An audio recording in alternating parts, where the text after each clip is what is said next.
Hello' everyone, মোৰ এটা নতুন ভিডিঅ'ৰ মাজলৈ আপোনালোক সকলোকে স্বাগতম জনাইছোঁ। আজি বনাবলৈ লওঁ বুলি ভাবিছোঁ ভোল আৰু মাছৰ আঞ্জা।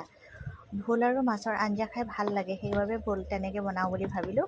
আৰু এইফালে মাছতে নিমখ হালধি সানি ল'লোঁ, এইফালে কেৰাহীত তেল গৰম কৰিলোঁ আৰু এইফালে মাছকেইটি লাহে লাহে চব দি দিলোঁ। এইফালে আকৌ ভোলকেইটা, আলু, পিঁয়াজ, নহৰু এইবিলাক চব ৰেডি কৰি লওঁ বুলি কাটি আছোঁ।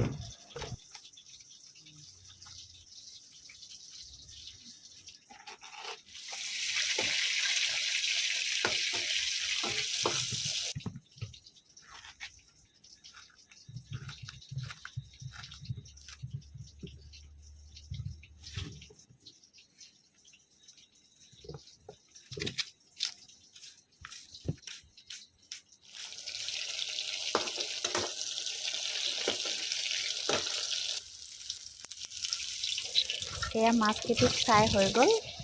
এইফালে মই কাটি লোৱা ভোল, আলু, পিঁয়াজ এইবিলাকো ৰেডি হৈ গ'ল। নহৰু মই এইখিনি ইয়াতে খুন্দি লৈছোঁ। এয়া পিঁয়াজ দি দিলোঁ, নহৰু দিলোঁ, লগতে কেমেৰাটো আকৌ মোৰ ফালেও অকণমান ঘূৰাই ল'লোঁ।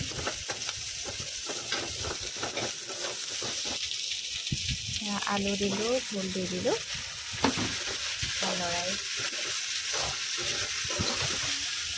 নিমখ হালধি জলকীয়া গুড়ি অকণমান দি অকণমান ঢাকি দিলোঁ।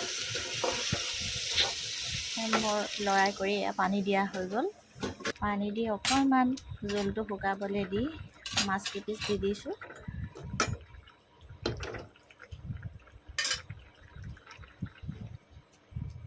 এয়া মোৰ ভোল আৰু মাছৰ আঞ্জা ৰেডি হৈ গ'ল আৰু মই এতিয়া গৰমে গৰমে পৰিৱেশন কৰি লওঁ আৰু এই ভিডিঅ'টোৰ পৰা আজিলৈ বিদায় লওঁ। আজিলৈ বাই বাই।